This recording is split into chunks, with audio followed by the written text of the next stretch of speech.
que es una persona no binaria? Sí. Sí, me alegro. Bueno, por si alguien no lo sabe, una persona no binaria es aquella que no es ni un hombre ni una mujer, o al menos no totalmente, y no todo el tiempo. Hay personas que como fluyen. Yo soy Celia, yo soy una persona no binaria y también soy cristiana. A veces como que me es muy difícil llevar como las dos cosas en la vida, y quería preguntarle si ve un espacio en la iglesia para las personas trans y las personas no binarias o el colectivo LGTB en general. Toda persona es hijo de Dios, toda persona. Dios no rechaza a nadie, Dios es Padre. Y yo no tengo derecho a echar a nadie de la iglesia. Más aún, el deber es recibir siempre. Y la iglesia no puede cerrarle la puerta a nadie, a nadie. ¿Y qué piensa de aquellas personas de iglesia, ¿no? O sacerdotes que promueven el odio y utilizan la Biblia para sustentar esos discursos de odio? Y te leen como el Evangelio, ¿no? Para decir, no, yo no te estoy excluyendo, lo dice la Biblia, ¿no? Yo me harto y me canso de decir que ese no es el mensaje de Jesús, ¿no? Esa gente son infiltrados. Son infiltrados que aprovechan la estructura de la iglesia para sus pasiones personales, para su estrechez personal. Es una de las corrupciones de la iglesia, ¿no es cierto? Esas ideologías cerradas, que en el fondo toda esa gente tiene un drama interno, un drama de incoherencia interior muy grande, que viven para condenar a los demás porque no saben pedir perdón por sus propias faltas, ¿no? En general, uno de estos tipos que condena es un incoherente, tiene algo adentro. Entonces se libera condenando a los otros, cuando tendría que agachar la cabeza y mirar su culpa. Pero el día que la iglesia pierda su universalidad, ciegos, sordos, cojos, buenos, malos, todos, deja de ser iglesia. Queridos irmãos, queridas irmãs, prestemos atenção no que acabamos de ouvir agora, porque hoje nós vamos comentar sobre essa manifestação aí desse personagem que nós conhecemos bem e que se apresenta como Papa. Então veja que esta pessoa que está junto dele, que se denomina Célia, se diz uma pessoa não binária. E ela explica, inclusive, dizendo que uma pessoa não binária é aquela pessoa que não é nem homem, nem mulher, ao menos não totalmente e não por todo o tempo. Então, imagina o que vai dar isso. Quer dizer que já é uma variação de todos os ramos, de todas as coisas que você podia inventar, que deu origem ao nome LGBTQ e mais. Agora tem também essa história de pessoa não binária, que eu nunca tinha ouvido falar, mas segundo a definição aqui da Célia, é alguém que flui. Alguém que flui. Ela vai em qualquer direção. Mas ela diz também que ela é cristã. E ela chega a dizer, inclusive, que é difícil levar toda a vida nessa situação. Que ela percebe a contradição ali. De um lado ela quer ser cristã, de outro lado ela vive nessa vida assim, sem definição. Então ela pergunta para Francisco se ele vê algum espaço para essas pessoas transexuais, LGBT, etc., que essas pessoas possam efetivamente ter o seu lugar na igreja. Então Francisco vem respondendo e reafirma o credo da Igreja Universal. Qual que é o credo da Igreja Universal? Começa assim: toda pessoa é filha de Deus. Deus não rejeita ninguém. Deus é Pai. A igreja não pode fechar a porta a ninguém. Então são essas palavras, mais ou menos, que definem o credo da Igreja Universal. Não existe mais nenhuma afirmação da Trindade, não existe nenhuma afirmação do que é a Igreja Católica, do que é a moral católica, nada disso. Nós temos que ficar simplesmente nesse credo.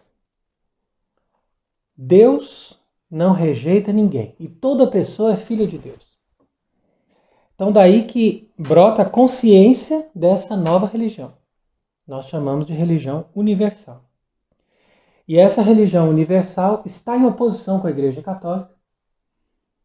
Apesar de que eles tiveram uma lógica muito sutil de suplantar a Igreja Católica e de usar as estruturas da Igreja Católica para formar a Igreja Universal. Então, por isso que muitas pessoas também não se dão conta que é uma outra religião. Então a gente faz ali uma comparação dessas duas igrejas, mostrando que a Igreja Católica é imutável e que ela guarda o depósito da fé apostólica. Quer dizer que tudo aquilo que os papas ensinam e que os bispos ensinam como verdadeiro corpo docente da Igreja, ligados ao Papa, e também os sacerdotes ligados aos bispos, tudo isso deve necessariamente partir daquela fé que foi definida, daquela moral, daquela doutrina que está baseada nas Escrituras, ou seja, na revelação de Deus. E aqui, esta igreja imutável tem a autoridade e também a infalibilidade para ensinar sempre num magistério claro e preciso o que é e o que não é. Conforme Jesus disse, o vosso dizer seja sim, sim, não, não. Entretanto, a igreja nova, essa igreja universal, ela é evolucionista. Então, se ela é evolucionista, ela evolui não só na fé, mas também na moral. E é essa moral que a gente percebe mais a evolução, porque, de fato, a fé, você pode dizer, talvez seja, talvez não seja, mas nada impede que você acredite assim ou acredite de outra forma. Mas quando se fala da moral, as pessoas percebem que alguma coisa está mudando. Por quê? Porque antes não se aceitava isso, agora se aceita isso. Então quer dizer que essa nova igreja, com esse seu caráter evolucionista, como nós vimos aí com essa Célia, com essa moça que falou aí com o Francisco, tudo pode ser mudado. Tudo flui.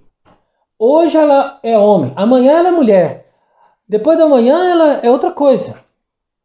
Então quer dizer, tudo isso faz parte dessa lógica evolucionista que foi ensinada para essa pessoa desde a sua infância. Então não é somente uma culpa dela, ou não é ela que nasceu assim, mas ela recebeu essa mensagem.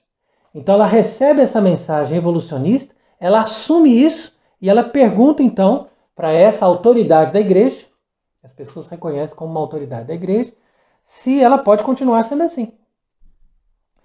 Então a resposta de Francisco é, claro, toda pessoa é filha de Deus, Deus não rejeita ninguém, Deus é Pai. Quer dizer, são frases que são verdadeiras, você percebe? Isso que é mais perigoso. Que toda pessoa é filha de Deus, Deus não rejeita ninguém, Deus é Pai, a igreja não pode fechar as portas para ninguém, tudo isso é verdadeiro. Mas só que não nessa lógica. Quer dizer, é claro que você não pode rejeitar ninguém, mas Deus também pede que a pessoa se conforme, que a pessoa se converta, que a pessoa faça a vontade dele, não a vontade dela. Se fosse assim, não existiriam também os demônios. Os demônios, somente por quererem fazer a vontade deles, foram expulsos da vida de Deus, do convívio de Deus. Então, como que esses anjos foram expulsos da presença de Deus somente por um pecado e todas essas pessoas que não aceitam a vontade de Deus vão ser admitidos na presença de Deus e no convívio da igreja e na comunhão da igreja, que é uma outra coisa. Uma coisa é nós aceitarmos a pessoa como ser humano. Temos amizade com qualquer pessoa, independente da sua religião, independente do seu modo de viver. Outra coisa é nós colocarmos essa pessoa no convívio da igreja. E outra coisa é fazer a pessoa participar da comunicação das coisas sagradas que a igreja distribui. Então, você percebe que existem níveis e tudo isso é desconsiderado e através dessas entrevistas e desses colóquios informais é que Francisco desenvolve esse antimagistério. Então, é uma técnica. Ao invés dele usar daquela autoridade que ele teria como um verdadeiro papa, se ele fosse papa, então ele se sentaria na cátedra, faria um pronunciamento solene, e aquele pronunciamento solene, todo mundo diria, olha, tá vendo? Aquilo ali é o ensinamento de um papa. Mas ao invés disso, ardilosamente, eles fazem tudo através de entrevistas, colóquios informais. Por quê? Porque aí muitas pessoas vão dizer, não, tá vendo? Ele é infalível e ele é papa. Mas ele não está falando ex cátedra. Então não tem problema. Então quer dizer que 99% ou 99,9% das coisas que ele diz vão para esse magistério que é informal. E aí 0,1% talvez algum dia ele diga alguma coisa que seja realmente católico. Aí nós vamos dizer, agora ele falou ex cátedra. Olha que beleza. Agora valeu. Não é assim. A gente sabe que a Igreja Católica não acha assim. Que o Papa, quando ele sabe que ele está falando para toda a igreja, ele é sempre infalível. Não importa se ele está nessa situação ou numa outra. Agora, o fato dele desejar fazer essas entrevistas, esses colóquios informais, já é exatamente por causa disso. Porque aqui ele pode dar o seu antimagistério e a maioria das pessoas, por falta de informação e de conhecimento da doutrina, vão dizer que aquilo ali não é problema, que ele continua sendo infalível. Sendo que ele está dizendo exatamente o contrário do que a igreja sempre ensinou. Então, veja que a Igreja Católica verdadeira, ela é divina, porque ela glorifica a Deus e salva as almas. E como que a Igreja Católica é divina e como que ela glorifica a Deus? Na medida em que ela vive para o culto de Deus. Enquanto que essa nova igreja é humanista e ela vive para o bem das pessoas. Quando que ela, na verdade, não consegue dar o bem das pessoas, porque ela não salva as almas. O bem material das pessoas, o bem terreno das pessoas, nós podemos obter através de organizações sociais. A igreja não pode ser uma organização social, concorda? Então veja que aqui, a Igreja Católica verdadeira, ela é divina porque ela foca em Deus. E ela salva as almas porque ela não dá liberdade para as pessoas. É essa que é a diferença. Quando você dá liberdade para as pessoas se perdem. A igreja não dá liberdade. Então veja que é interessante a diferença entre Deus e Lúcifer. Deus é o bom pai que não dá liberdade para os seus filhos e mantém os seus filhos no bom caminho. E Lúcifer é o falso padrasto que vai ali e dá toda a liberdade para eles fazerem o que querem. Depois eles se perdem eternamente. Então você que é um pai, você que é uma mãe, você tem que pensar isso. Você não pode criar seus filhos na liberdade. Isso não é a verdadeira criação. A verdadeira criação é você controlar tudo. Tudo que ele vê, tudo que ele lê, tudo que ele escuta, quem são seus amigos, que hora que sai, que hora que volta, com quem que está. Um verdadeiro pai, uma verdadeira mãe, que cuida dos seus filhos, que educa os seus filhos segundo a fé católica, não pode dar liberdade para os filhos. Principalmente quando eles são crianças. Claro, quando eles são adultos é outra coisa. Mas quando eles são crianças, adolescentes, não pode ter liberdade. Porque a liberdade sempre vai levar para o erro.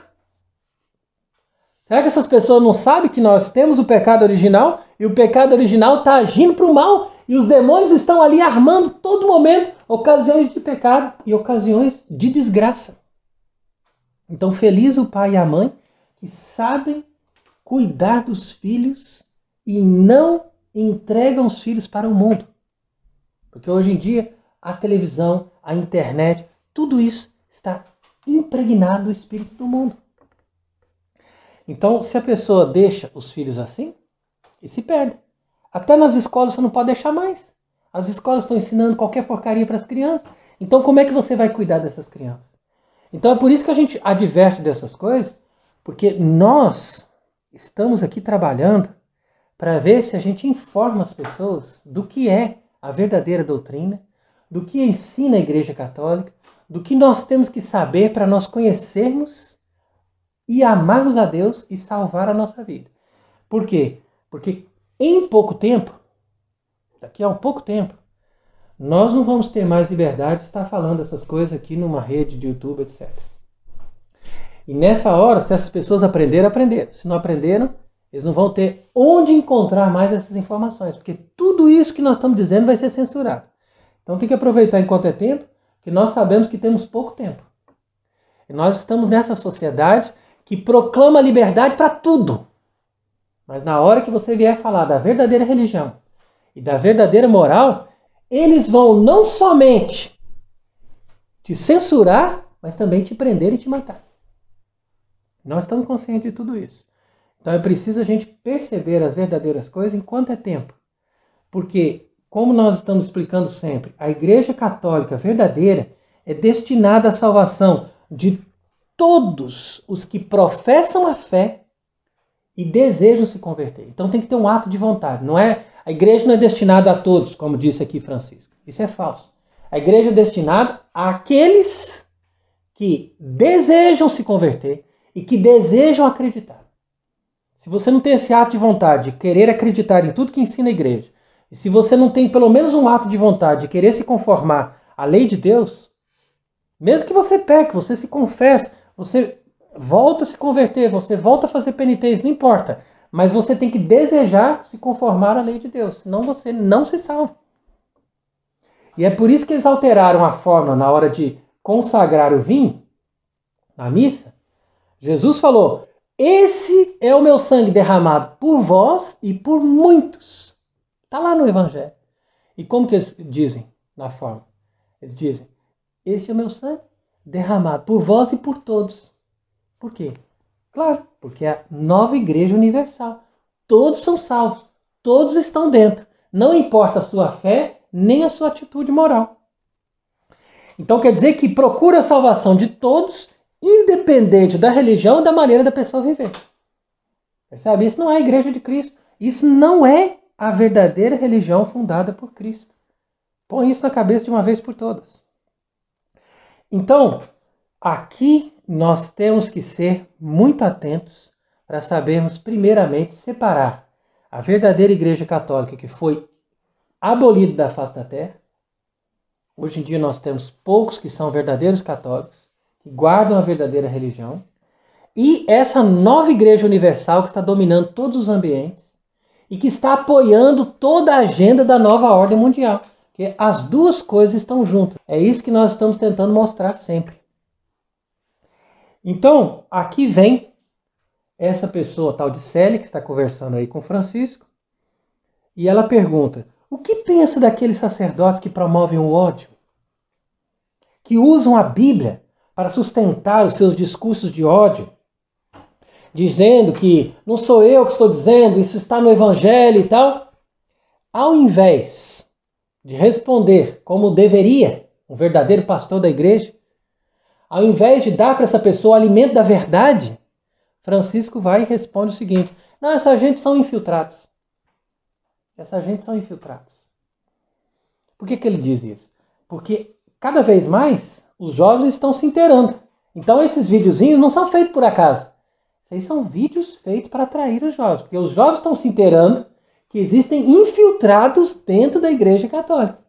Então agora ele jogou o outro lado, falou assim, nós estamos aqui, nós somos autoridade, eles é que são infiltrados.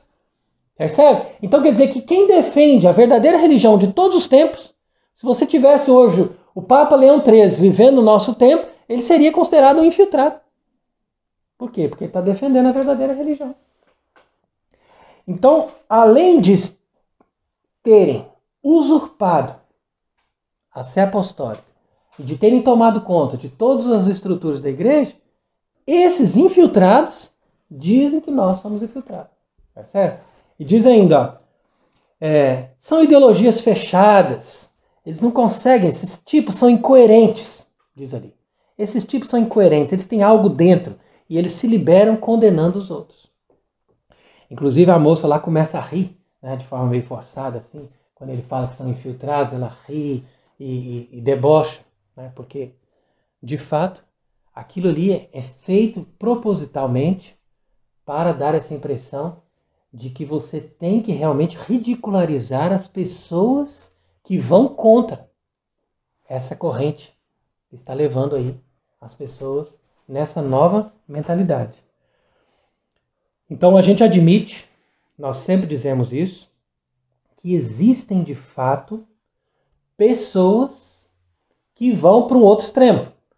Assim como tem essa corrente da nova geração, da nova ordem, existem também pessoas entre os tradicionalistas, nós conhecemos muito bem gente assim, que têm realmente problemas emocionais e são pessoas perturbadas e que têm prazer em condenar os outros, têm prazer em agir de forma farisaica, de formar seitas e querer fazer uma espécie de donatismo, de puritanismo dentro da igreja e querer que todos sejam perfeitos e imaculados, quando na verdade eles estão longe disso.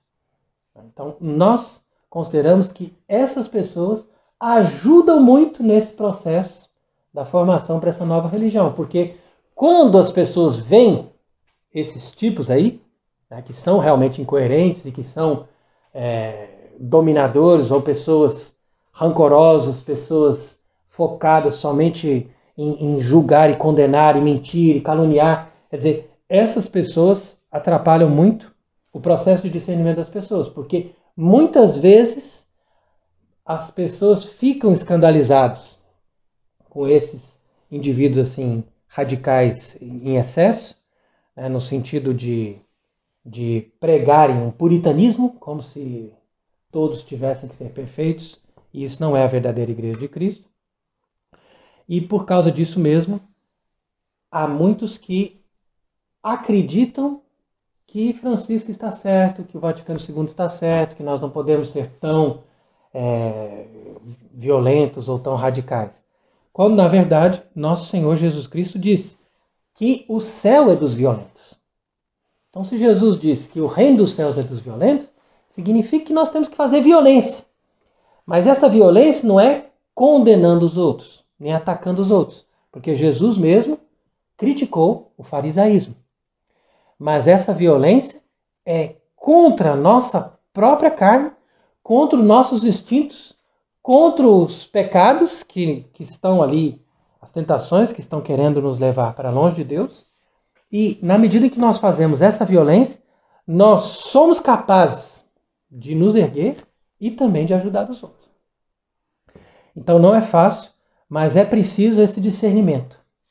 Né? E esse discernimento é necessário porque Deus nos deu uma verdadeira religião e essa verdadeira religião não é essa expressão aí de deixa as pessoas fazerem o que elas quiserem. Isso daí, com certeza, não corresponde ao catolicismo. Então veja que Monsenhor Viganò, na sua carta de 16 de fevereiro deste ano, nós já citamos também outra vez, ele diz: consumir drogas em vez de praticar uma vida saudável. Mesmo os remédios que nós tomamos hoje em dia. Usar eletricidade em vez de gasolina, renunciar à propriedade privada, controles e limitações dos direitos fundamentais, aceitar os piores desvios morais e sexuais em nome da liberdade. Essa é a agenda, tá vendo? Então isso aí está tudo no esquema deles. Renunciar à família, sem nada herdar do passado. Então você não herda nada, não transmite nada para as gerações futuras. Você só cria os filhos para eles serem o que eles quiserem. Eles se batizam quando quiserem, eles escolhem o sexo, eles fazem o que eles quiserem, eles não precisam levar a nossa tradição, a nossa religião, né? Tudo. Você renuncia a tudo e aceita qualquer coisa que esse novo mundo infunde neles, porque daqui a pouco eles estão tomando os filhos dos pais, se os pais impõem algumas coisas aos filhos. É nesse ponto que nós estamos chegando. E apaga a própria identidade em nome do politicamente correto, negando a fé cristã para abraçar a superstição, condicionar o seu trabalho e a sua substância a regras absurdas. Tudo isso são elementos destinados a fazer parte do cotidiano do indivíduo numa vida baseada num modelo ideológico que, a um olhar atento, ninguém quer e ninguém pediu. Quer dizer, é uma coisa imposta, que vem de um organismo que está acima de nós. E as pessoas engolem aquilo, se não engolirem, se não aceitarem, elas são descartadas. É desconcertante que no número de convertidos à religião universal, também possamos contar expoentes das religiões mundiais, e entre eles Jorge Mário Bergoglio, a quem os católicos também consideram chefe da Igreja de Roma. Com toda a covardia dos eclesiásticos fiéis a ele. Então, quer dizer que é realmente muito sério, porque os eclesiásticos que ainda estão fiéis a Bergoglio e que ainda estão unacum, quer dizer, em união, de comunhão com esse falso Papa, eles colaboram para todo esse sistema. Então não adianta eles quererem pregar uma coisa boa, uma moral correta ou alguma coisa que tenha a ver com a doutrina católica, se eles são incoerentes, porque eles também estão dentro dessa igreja, dentro dessa religião universal. Então é por isso que nós temos que ter coragem, não só de denunciar, mas também de aplicar na nossa vida todas as consequências da nossa oposição a esse sistema e a essa nova igreja. Então é aqui que Francisco termina a sua explicação para essa moça, dizendo: caso a igreja perca a sua universalidade, ela deixa de ser igreja. Então aqui é preciso perguntar de qual igreja está falando. Porque está dizendo que a igreja não pode perder essa universalidade. Tá vendo? Então é interessante que o nome católico e o nome universal são os mesmos nomes, só que a gente utiliza o termo de uma forma diferente, porque ser católico não somente aderir à igreja que está no mundo inteiro, né, porque isso significa a palavra grega católica, mas também aderir a todo o dogma da fé que essa igreja ensina.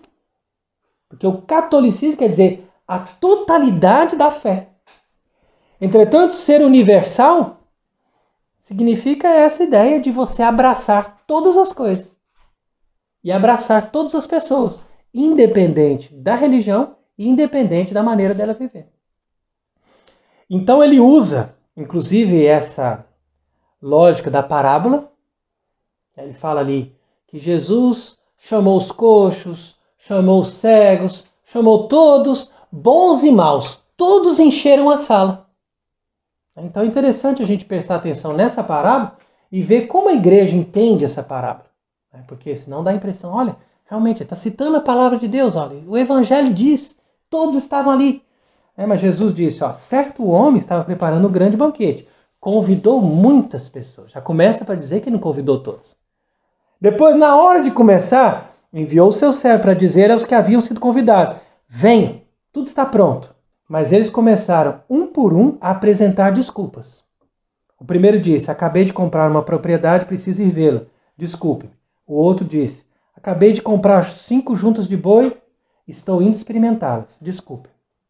O outro veio, não, acabei de me casar, não posso ir. Então o servo voltou e relatou isso ao seu senhor. Então você percebe que essas pessoas que foram convidadas tiveram outras coisas mais importantes para se ocupar. Por quê? Porque representam as pessoas que, ao invés de colocar Deus como prioridade das suas vidas, elas colocam o dinheiro, ou elas colocam os hobbies, as diversões, ou elas colocam o prazer, os amores terrenos, carnais, em cima daquele amor divino que deveria ocupar a prioridade de todos os nossos corações.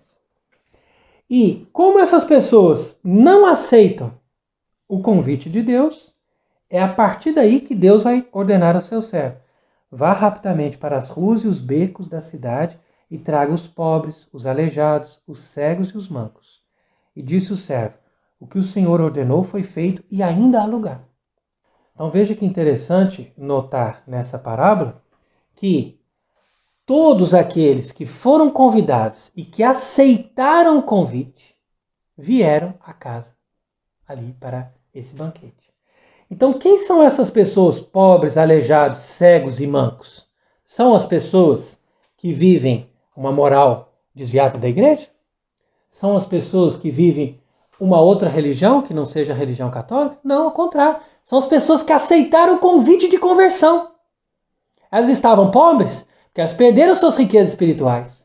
Lembre que o evangelho sempre fala de coisas espirituais. Não estamos falando de coisas terrenas. Às vezes elas eram muito ricas, mas espiritualmente eram pobres. E esses pobres foram chamados. Às vezes eram pessoas muito boas da saúde, mas que eram aleijados espiritualmente, porque viviam uma vida de pecado. Então essas pessoas aceitaram o convite, se converteram, foram ali. Então tudo a gente tem que entender na lógica espiritual, porque é assim que o evangelho foi lido pelos padres da igreja. É simples. Os apóstolos e os padres da igreja nos ensinam a entender o evangelho não somente de uma forma literal, mas de uma forma alegórica, para ver que tudo ali tem uma linguagem espiritual. E o objetivo é sempre o sobrenatural. Então quer dizer que todos esses cegos, mancos, aleijados e pobres eram pessoas que estavam definhando espiritualmente e tinham todos esses problemas por causa dos seus pecados. Mas eles renunciaram aos erros e renunciaram àqueles seus vícios para que eles pudessem participar do banquete. E colocaram Deus em primeiro lugar, justamente porque eles sofreram. Então Deus foi mais importante na vida deles. E eles vieram participar. Enquanto que aqueles outros que tinham muitos bens e muitas coisas maravilhosas e toda a alegria na vida, justamente esses não foram capazes de colocar Deus em primeiro lugar. Então esse é o significado dessa parábola, nenhum outro.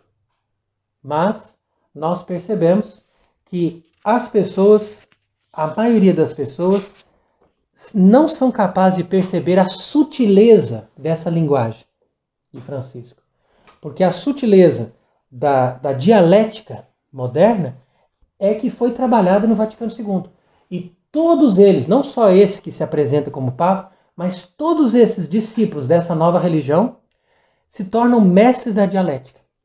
E quando nós vamos nos seminários deles, eles nos ensinam a pensar assim, a pensar de forma dúbia e a construir essas frases com a língua da serpente. Não, isso aqui é certo, mas isso aqui também. Entendeu? Então é sempre a coisa dúbia. Você nunca tem uma coisa precisa, uma coisa que é certeza que é assim. Não, a gente pode pensar assim, mas o outro também pensa de outra forma. Percebe? Então é sempre a construção dúbia que faz esse fluxo. Então é aqui que nós devemos prestar atenção também, que a igreja não chegou nesse resultado da noite para o dia. Isso foi obra dos jesuítas. E esses jesuítas não eram verdadeiros jesuítas, eram jesuítas infiltrados. Então é uma coisa dramática, mas aqui é preciso a gente falar, como a gente já falou em outras vezes, que a ordem dos jesuítas, no século XVIII, era a ordem mais fiel ao Papa. E justamente porque eles eram fiéis ao Papa e porque eles guardavam a verdadeira observância do catolicismo, que é de acreditar em tudo que o Papa diz e de obedecer tudo que o Papa manda, enquanto que todos os reis já não eram mais fiéis ao Papa e tinham caído nessa forma de galicanismo, que saiu da França, depois se dissipou em todos os lugares, onde eles diziam, não, o Papa fica em Roma, a gente manda aqui no nosso lugar, a gente que manda aí na igreja, na nossa nação, e assim eles faziam dificuldade para aquilo que Roma queria fazer nas nações deles. Então, motivados pelas sociedades secretas, os reis começaram a perseguir os jesuítas nas suas nações. Até trouxe aqui uns dados interessantes do que aconteceu em Portugal depois que a ordem dos jesuítas foi suprimida. Então foi uma verdadeira chacina. Algo assim impressionante. Poucas pessoas sabem disso. O que aconteceu na província portuguesa a partir de 1759? Deportados no Brasil foram 390. Em Goa, 101. Malabar, 15. Na China, 22. No Japão, 23. No Japão, 629. Imagina. O bem que esses padres faziam ali, imediatamente deportados. Encarcerados. No Forte São Julião da Barra, 123. No Cárcere de Azeitão, 179. Na Torre de Belém, 22. No Forte de Junqueirá, 10. No Castelo São Jorge, 7. No Forte de Almeida, 20. Nos cárceres de São João da Foz, 227. Nos cárceres de vários conventos, mais 5. Falecidos nos cárceres. No de São Julião da Barra, 37. No de Azeitão, 31. No Castelo São Jorge, 2. Na travessia de Goa a Lisboa, 24. Na travessia do Brasil a Lisboa, 9. Na travessia de Macau a Lisboa, mais 5. Total da chacina, 237. Isso segundo os dados do padre José Caieira. Então você percebe aqui que nós não estamos brincando. Nós estamos falando do metade do século XVIII. Metade do século XVIII, esses padres que eram fiéis ao Papa, eles estavam sendo massacrados no mundo. Estavam sendo destruídos. Os poucos que restavam que eram fiéis ao verdadeiro catolicismo. Então essa que é a verdade. Nós hoje estamos defendendo o quê? Somente a igreja e o papado. E por isso, todos, mesmo os tradicionalistas, vêm contra nós. Então aqui fica fácil a gente entender. Por quê? Porque se você defende a Igreja Católica verdadeira e defende o Papa, você está defendendo a religião de Cristo. E defender essa religião de Cristo é impedir que o diabo tome conta do mundo. Agora, como eles trabalharam fortemente para destruir o papado e o catolicismo desde essa época, através das sociedades secretas, então é claro que eles superaram tudo. E colocaram ainda por cima falsos papas para governar a igreja e para fazer uma nova igreja que não tem nada a ver com a Igreja Católica. Isso foi feito a partir do Vaticano II e agora foi consumado a partir de Francisco. Então, em todos os lugares você vê a ideologia de gênero, cirurgias em menores de idade para mudança de sexo. Quem pode imaginar isso? O que eles estão fazendo hoje, em todos os lugares, a escola hoje é inimiga da família. O argumento que eles dão é que se você não dá liberdade para a criança para escolher o seu sexo, depois a criança vai ser frustrada. Mas, ao invés de resolver o problema, aumentou o índice de suicídio entre as crianças e entre os jovens. Então você veja que a coisa é muito grave. Eles deixam os casais homossexuais adotarem filhos, sendo que eles não têm uma família verdadeira para formar essas crianças. Eles inventam drogas cada vez mais poderosas para essas crianças se drogarem desde a primeira infância. Televisão, filmes, séries, músicas, tudo isso, jogos, influenciando as crianças. E os pais deixam as crianças entrarem nesse mundo através desses aparelhos. Então, quer dizer, os pais também colaboram para destruir os filhos. Ao invés de verdadeiramente educar os filhos, os pais querem dar bens materiais para os filhos, querem ter cada vez menos filhos e dar muitos bens materiais. E os bens espirituais eles não dão. E com isso os filhos vão lá, se suicidam, mudam de sexo, fazem qualquer coisa, depois se revoltam contra os próprios pais. E eles merecem. Eles merecem o que eles recebem dos filhos, porque eles não perceberam que eles estão contra Deus. E tudo isso é apoiado pelo Estado, pela mídia, pelos políticos, pelos médicos, pelos cientistas, pelas escolas, pelos professores, pelos psicólogos, pelos sociólogos, pelos filósofos, pelos escritores, jornalistas e até mesmo por esses falsos padres aí que estão servindo essa falsa Igreja Católica atual. Então, a degradação total tomou conta do mundo e as pessoas estão achando que não, está tudo bem. Agora espera mais 10 anos. Espera mais 10 anos, você vai ver como é que nós vamos estar. Isso aí foi agora, nesses últimos tempos. Espera mais 10 anos. Então, vamos agora acordar para a situação que é gravíssima. É isso que nós estamos alertando. E vamos fazer as coisas de forma diferente. Quem tem filhos, educa os filhos da forma correta. E não dê liberdade para os filhos. Tira celular, tira tablet, tira televisão, tira qualquer acesso, até desenhos animados. Tira tudo. E você mesmo ensina. Ensina a ler e ensina bons livros. E tira os seus filhos dessa convivência social e ensina para eles que esse mundo está degradado. Né? Ao mesmo tempo que você tem que tirar eles do mundo, tem que explicar também por quê. Estou tirando porque ali está o demônio. E o demônio está dominando as pessoas através dessa perversidade e através também dessas falsas doutrinas, desses erros, de tudo isso que eles estão fazendo. Então é a única forma de você preservar os seus filhos, porque a situação hoje é gravíssima. E isso que nós estamos fazendo não é puritanismo, nem sectarismo, é diferente. Puritanismo é quando você considera que somente os puros têm acesso a Deus. É outra coisa. E quando você considera que somente a sua seita é que vai se salvar ou que representa realmente a Igreja Católica, você parte para o sectarismo. Então nós não vamos nem por um lado nem por outro. Pelo contrário, nós combatemos as duas coisas. Nós preservamos somente a fé e a moral que a igreja ensina. E essa fé e essa moral que a igreja ensina é a verdade, ensinada por Deus, revelada por Deus.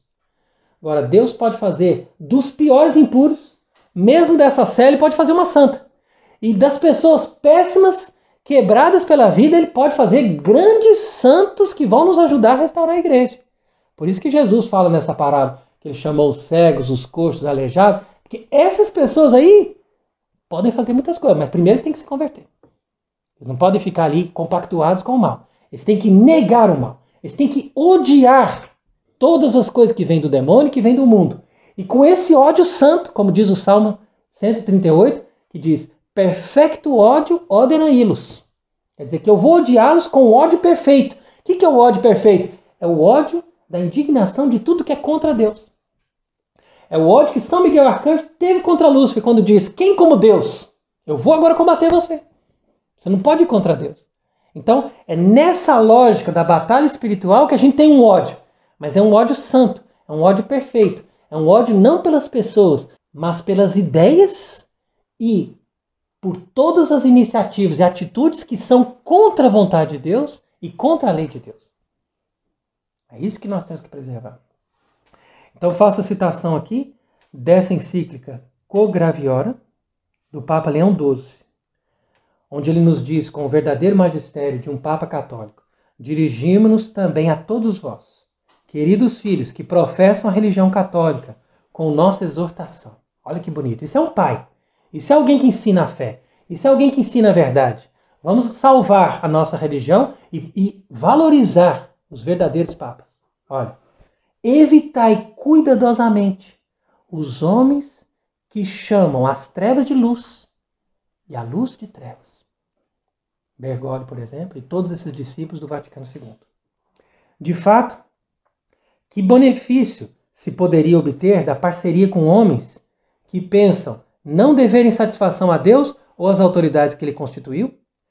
Eles, conspirando em reuniões secretas, tentam fazer a guerra, embora em público, em toda parte, proclame que são promovedores do bem, da sociedade e da igreja. No entanto, em cada um dos seus empreendimentos, eles mostraram que desejam perturbar e subverter todas as coisas. Aqui ele está falando da maçonaria, das sociedades secretas, aqui ele está falando também de todos esses elementos dessa nova religião que se pretendem amigos do bem e da sociedade e da igreja, mas na verdade eles querem subverter todas as coisas. Eles são semelhantes àqueles homens a quem São João ordena não oferecer hospitalidade ou cumprimentar. Aqueles homens que nossos ancestrais não hesitaram em chamar de primogênitos do diabo. Tá vendo? Então, esses homens são descendentes ali dessa geração. Enquanto que os nossos ancestrais, como diz aqui o Papa Leão XII, fizeram sim guerra contra os hereges e contra esses elementos que queriam perturbar a ordem da igreja e queriam destruir aquela unidade católica que foi formada pelo Espírito Santo. Portanto, cuidado com as suas lisonjas e discursos melosos, com os quais tentarão convencer as pessoas a ingressarem naquelas seitas às quais eles próprios pertencem. Tenha certeza de que ninguém pode ingressar nessas seitas sem ser culpado de gravíssima ignomínia. Então, tomando cuidado com tudo isso, vamos escutar a palavra do Papa Leão XII. Vamos escutar a palavra de Deus. Vamos escutar o magistério da igreja. E vamos seguir aquilo que nosso Senhor Jesus Cristo nos deu como doutrina, como verdade, como caminho de salvação, para que nós possamos preservar a nossa geração e também esses jovens, essas crianças que estão hoje na mão desses bandidos. Então que Deus tenha piedade de nós e nos ajude nesse nosso trabalho, nesse nosso combate, e que possamos ajudar essas crianças e esses jovens a se voltarem para o verdadeiro Deus e para a verdadeira religião. E que Deus seja bendito para sempre.